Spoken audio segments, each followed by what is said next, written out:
Hello everyone, welcome back to Taiyari online. मैं सुधा। आज के इस वीडियो में हम कक्षा 8वीं के हिंदी पाठ्य पुस्तक बसंत भाग 3 का पहला अध्याय कविता ध्वनि, इसका प्रश्न अभ्यास करने वाले हैं। इस कविता के लेखक हैं सूर्यकांत त्रिपाठी निराला जी। कवि ने इस कविता में प्रकृति की मदद से नई पीढ़ी को जागृत करने का काम किया है। उन्होंने मानव को अपने जीवन में कभी न निराश होने की प्रेरणा दी है। उन्होंने मानव जाति से यह कहा कि जीवन में कितनी भी कठिनाइयाँ, कितनी भी परेशानियाँ क्यों ना आए, हमें इन सभी कठिनाइयों और परेशानियों को पार करके आगे बढ़ना है। पहला प्रश्न है, कवि को ऐसा विश्वास क्यों है कि उसका अंत अभी नहीं होगा? तो बच्चों, कवि को ऐसा क्यों लगता है कि उसका अंत अभी नहीं होगा?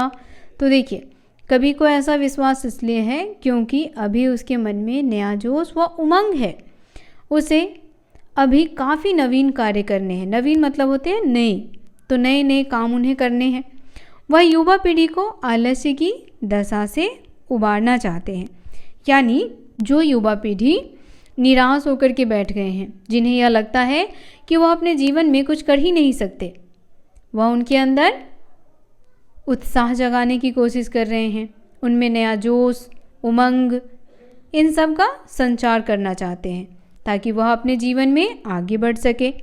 दूसरा प्रश्न है, फूलों को अनंत तक विकसित करने के लिए कवि कौन कौन सा प्रयास करता है? तो बच्चों, फूलों को अनंत तक विकसित करने के लिए कवि उन्हें कलियों की स्थिति से निकालकर खिले फूल बनाना चाहता है। यहाँ पर खिले फूल कहने का मतलब क्या है? कलियाँ यानी जो परिपक्व न हुआ हो, जिसमें समझ न आई हो, और फूल क्या होता है? जो परिपक्व हो चुका हो, यानी जो सारी बातों को, परिस्थितियों को अच्छे से समझ सकता है, यानी जीवन में आने वाले उतार चढ़ाव को जो अच्छे से समझ सकता है, उसे परिपक्व कहते हैं। तो यहाँ जो कवि हैं वह कलियों की स्थिति से निकाल करके उसे फूल बनाना चाहते हैं। कवि का मानना है कि उसके जीवन में बसंत आया हुआ है, इसीलिए वह कलियों के हाथों के वासंती स्पर्श से खिला देगा। वह फूलों की आँखों से आलस्य हटाकर उन्हें चुस्त व जागरूक करना तथा अपने नव जीवन में अमृत से सींचना चाहता है। तो यहाँ जो हमारे लेखक हैं वह युवा पीढ़ी की बात कर रहे हैं।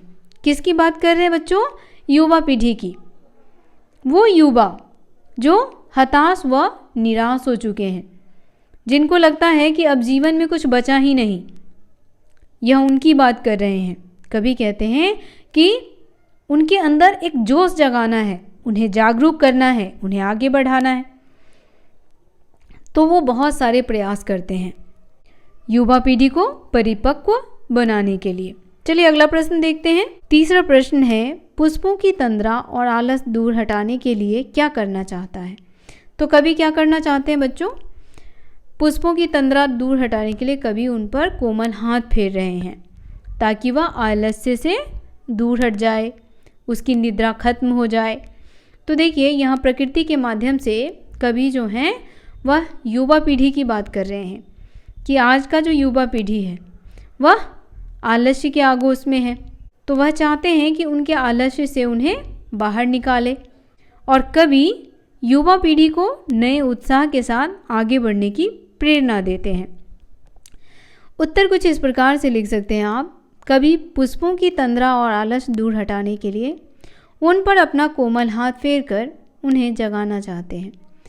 वह उन्हें चुस्त, प्राणवान, आभावान और पुष्पित करना चाहते हैं ताकि वे बसंत के सौंदर्य को और भी मनोहारी बना दे। कवि नींद में पड़े युवकों को प्रेरित करके उनमें नए उत्कर्ष के स्वप्न जगा देगा, उनका आलस्य दूर भगा देगा तथा वह उनमें नए उत्साह का संचार करना चाहते हैं। तो ये नए उत्साह का संचार कवि किस में करना चाहते हैं? युवा में करना चाहते हैं। जो युवा पीढ़ी है उनमें करना चाहते हैं। चौथा प्रश्न है, बसंत को ऋतुराज क्यों कहा जाता है? आपस में चर्चा कीजिए। तो बच्चों, ऋतुराज शब्द का अर्थ होता है ऋतुओं का राजा। ऋतुराज, ऋतुओं का राजा। और बच्चों ऋतुओं का राजा किसे कहा गया है? वसंत ऋतु को। वसंत ऋतु जो होता है, इस ऋतु में ना तो अधिक सर्दी पड़ती है ना अधिक गर्मी पड़ती है, मौसम सुहावना होता है और प्रकृति दुल्हन की तरह सजी हुई दिखती है। चारों तरफ हरियाली ही हरियाली, हवाएं सुगंधित, चारों तरफ डालियां जो हैं वह फूलों से लदी हुई दिखती हैं। चलिए इसका उत्तर आपको बताया जाए कि किस तरह से लिखना है। उत्तर लिखेंगे, बसंत को ऋतुराज कहा जाता है क्योंकि यह सभी ऋतुओं का राजा है। इस ऋतु में प्रकृति पूरे यौवन पर होती है। इस ऋतु के आने पर सर्दी कम हो जाती है, मौसम सुहावना हो जाता है। इस समय पंच तत्व अपना प्रकोप छोड़कर सुहावने रूप में प्रकट होते हैं। पंच तत्व कहने का अर्थ है जल, वायु, धरती, आकाश और अग्नि। सभी अपना मोहक रूप दिखाते हैं। किस ऋतु में? बसंत ऋतु में। पेड़ों में नए पत्ते आने लगते हैं, आम बौड़ों से लद जाता है, आम में मंजर आने लगता है। खेत सरसों के फूलों से भरे पीली दिखाई देती है। सरसों के पीले फूल ऋतुराज के आगमन की घोषणा करते हैं। खेतों में फूली हुई सरसों पवन के झोंकों से हिलती ऐसी दिखाई देती है मानो सामने सोने का सागर लहरा रहा हो। कोयल पंचम स्वर में गाती है और सभी को कुहू कुहू की आवाज़ में मंत्र मुग्ध करती है और सभी को कुहू कुहू की आवाज़ में मंत्र मुग्ध करती है। इस ऋतु में उसकी छटा देखते ही बनती है। इस ऋतु में कई प्रमुख त्यौहार मनाए जाते हैं जैसे वसंत पंचमी, महाशिवरात्रि और होली। तो इस तरह के प्रमुख त्यौहार जो हैं वह वसंत ऋतु में ही मनाए जाते हैं। चलिए अगला प्रश्न देखते हैं। अगला प्रश्न है, वसंत ऋतु में आने वाले त्यौहारों के विषय में जानकारी एकत्रित कीजिए और किसी एक त्यौहार पर निबंध लिखिए। तो बच्चों बसंत ऋतु में मनाया जाता है वसंत पंचमी, महाशिवरात्रि और होली। तो इनमें से आप किसी एक पर निबंध लिख सकते हैं। देखिए मैंने यहाँ पर होली पर लिखा है, इसे आप पढ़ सकते हैं। तो सबसे पहले जो उत्तर लिखना है वह इस प्रकार से लिखना है आपको। वसंत ऋतु का समय फाल्गुन, चैत और वैशाख माह के आरंभिक दिनों अर्थात मार्च अप्रैल होता है। इसकी अवधि लगभग 2 महीने होती है। बसंत ऋतु में कई त्यौहार मनाए जाते हैं जैसे वसंत पंचमी, महाशिवरात्रि, होली आदि। अब होली के बारे में आप निबंध के रूप में लिख सकते हैं। तो चलिए आज हम होली पर निबंध लिखते हैं। हमारा देश भारत विश्व का अकेला ऐसा अनूठा देश है जहाँ पूरे साल कोई न कोई त्यौहार मनाया जाता है। रंगों का त्यौहार होली हिंदुओं का प्रसिद्ध त्यौहार है जो फाल्गुन मास की पूर्णिमा को मनाया जाता है। यह त्यौहार रंग एवं उमंग का अनुपम त्यौहार है। जब बसंत अपने पूरे यौवन पर होता है, सर्दी को विदा देने और ग्रीष्म का स्वागत करने के लिए इसे मनाया जाता है। संस्कृति साहित्य में इस त्यौहार को मदनोत्सव के नाम से भी पुकारा जाता है। तो इस प्रकार आप यहाँ होली पर निबंध लिख सकते हैं।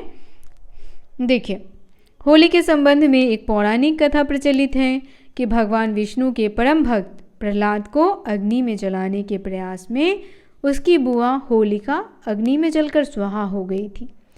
इसी घटना को याद कर प्रतिवर्ष होलिका दहन किया जाता है।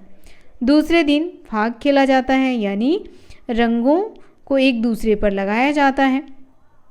इस दिन छोटे बड़े, अमीर गरीब आदि का भेदभाव मिट जाता है। सब एक दूसरे पर रंग फेंकते हैं, गुलाल लगाते हैं और गले मिलते हैं। चारों ओर आनंद, मस्ती, उल्लास का समा बन जाता है।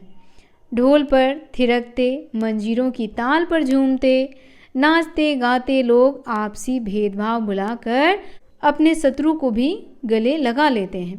परंतु कुछ लोग अशोभनीय व्यवहार कर इस त्यौहार की पवित्रता को नष्ट कर देते हैं, जो कि उचित नहीं है।